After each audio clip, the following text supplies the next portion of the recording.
live up to your expectations? Yeah, it was cool. You know, it's the third time I've been there. I went with Kane, I went with Koscheck, but this is the first time I had my own team. It was great. You know, these young men are so talented. They have so many good guys. It's all undefeated fighters, and it showed in the product. They could all fight. Great season.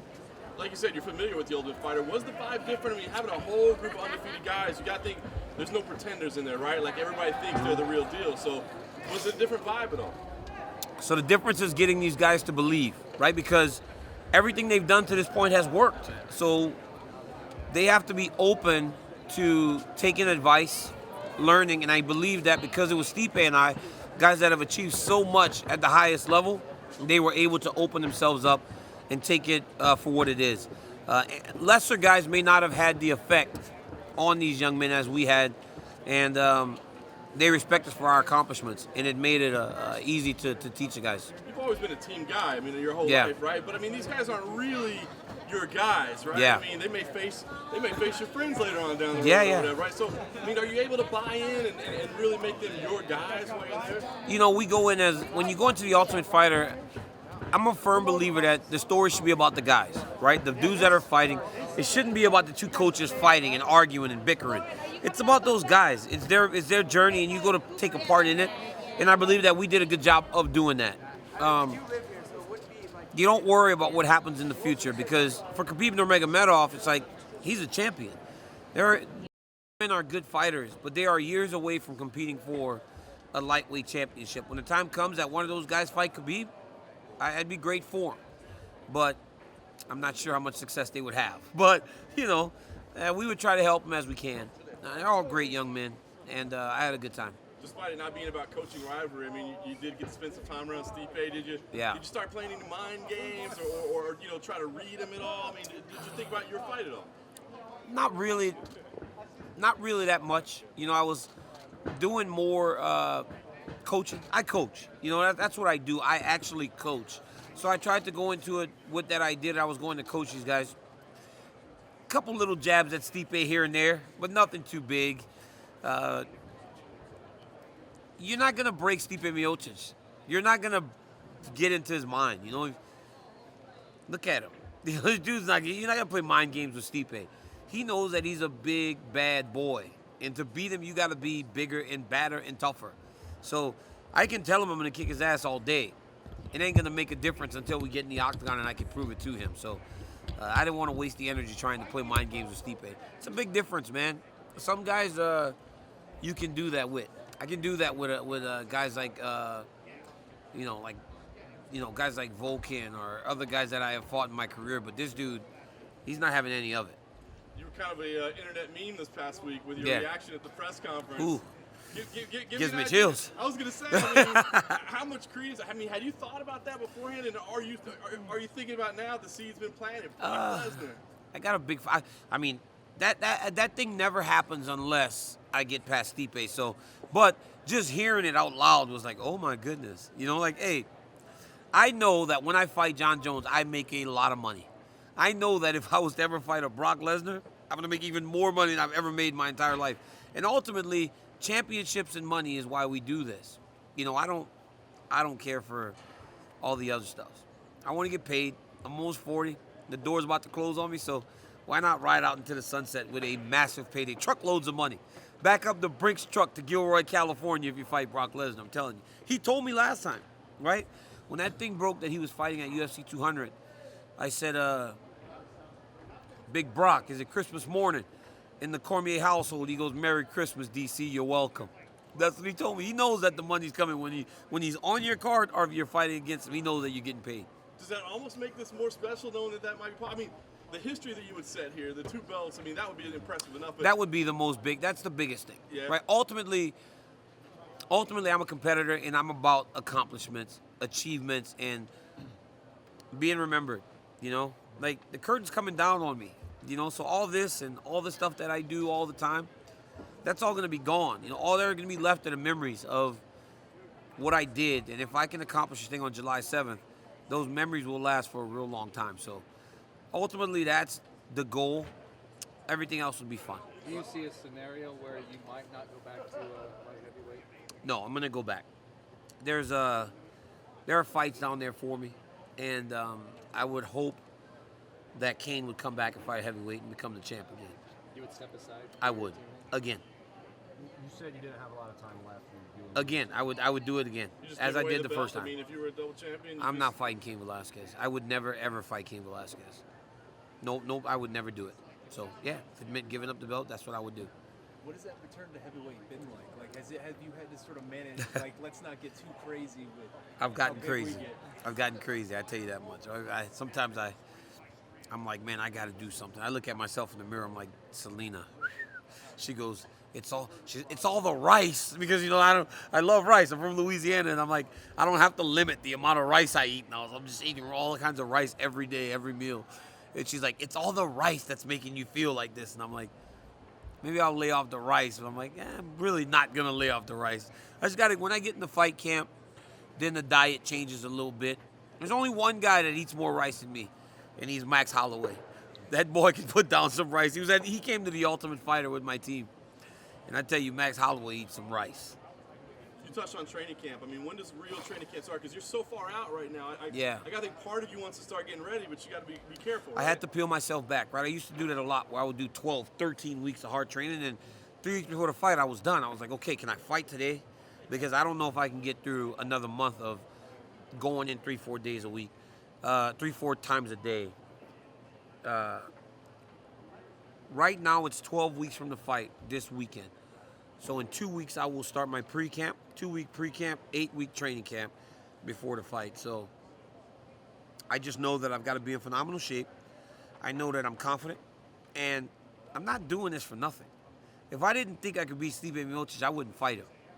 And I like the matchup. I really, really like the matchup. I know people may think, oh, he's crazy. He's the best heavyweight of all time. Yeah, but he's not just this massive guy. He's fast at heavyweight. But just because he's fast at heavyweight doesn't mean he'll be fast to me. The reason I was so successful at heavyweight because I was fast, right? So now he's going to be fighting a guy that's as fast as him. And I love Stipe Miocic. I think he's a fantastic fighter. He's a great champion, great man. But, he has lost to Stefan Struve. And if Stefan Struve can get a victory, why can't I? You say you like the matchup. Is it just the size, or are there other elements? There are a lot of elements to the fight, right? He does what I do. He does what I do. He boxes and he wrestles, for the most part. Occasionally we'll kick, but we ain't out there throwing 20, 30 kicks a fight, That excites me more than anything. Would you postpone retirement if a matchup with Brock Lesnar was going to pass? No, I'm done. The curtain's coming down before. When I'm 40, I'm done. I know it's hard to think that, wow, I'm still fighting at a high level, and I feel good. I feel like I can train and fight for a long time, but there's no need to. Man, you got to preserve what you've accomplished. And I think, some of my friends, my best friends, are now fighting in spots that we never imagined we could see them in. And I don't like that. Like, I don't want to be that. I don't want to be fighting in, I fought in only like main events and co-main events in my entire UFC career. I don't want to have to go to fighting on the prelims or stuff like that, I like the big spot. Been in some of the biggest fights in the UFC, man. I fought those Jones fights. By the time we get in that octagon, it feels like the roof is going to fly off the building. UFC 200. Crazy. Fighting Anderson Silva. That fight in Houston was insane. UFC 187, where everybody just got demolished. The energy was just insane. But if I fought on the prelims, by the time that main card started and Travis Brown and Arlovsky hit the octagon and Weidman did what he did to Belfort, I would have never got to experience it because I would have already been done. It just have always built to me. And I don't want to ever experience the other side of it. I want to preserve what I've done in this 10 years that I've been in fighting. And that means that I've got to be done by next year. But if you defeat Stipe and you get the Brock fight, is there really room for another like that? No, then there wouldn't be another time. I would have to do it way too fast, right? Brock would still have to go back into the testing pool, though. So while he's going through that 6-month testing thing, maybe I can squeeze in a light heavyweight fight and then get back to him. Hey, I can fight in March. If there's a fight March 2nd of 2019, I can fight. As long as it ain't past March 20th of 2019, I can fight. What's the light heavyweight fight you want? I don't think people have to really ask. There's not a I want to fight John Jones. I do. You know, I still feel I can win. I know that I've lost twice, and last fight I got kicked in the head, but I feel like we were having a good fight. And I feel like every fight's been good. And I feel like if we fought a third time, it'd be even better. So I want to fight John Jones. That'll never change. What makes you change? Because you were like mentioning that you thought that chapter was closed. I thought it was closed, but you asked me what I want. Is that a possibility? I'm not sure. But as a competitor, it's what I want. You know? You don't always get what you want, though. But I feel like if we did have an opportunity to fight again, it'll be a good fight. But that's what I want. If not, then I'll fight whoever. I mean, that's what I've always done, right? I defended the belt against Volkan Ozdemir. You know, not many people would say, I don't know this guy. I'm going to fight him. He was the next guy, so I fought him. They told me to fight Alexander Gustafsson, and that's after he had just got knocked out. I said, okay, if that's the guy you say to fight, that's who I'll fight. So I want to go down and defend this belt one more time. Then that'll be like 4 title defenses before I ride off in the sunset. That's pretty good little title reign I've got going. Hell, it's coming up on 3 years now, you know, so it's been a long time. What do you think you brought to the Ultimate Fighter that you're proud of? I think people will get to see more of me. You know, I don't know if... We all have different sides to us. You know, it's like no guy is just one exact way all the time. And I think over the course of 5 weeks, you get to just see me more and see more of who Daniel Cormier is, not only as a fighter, but also as a coach and a person that cares about the people that he's around. You know, I care about these guys, and I think me and my coaches showed that. We showed that we were there for them, and I felt like we gave them the best opportunity to be successful. Now, you didn't have to live in the house with the guys, did you? No, I didn't. We stayed in the, we had our own house on the outskirts of town that we stayed in.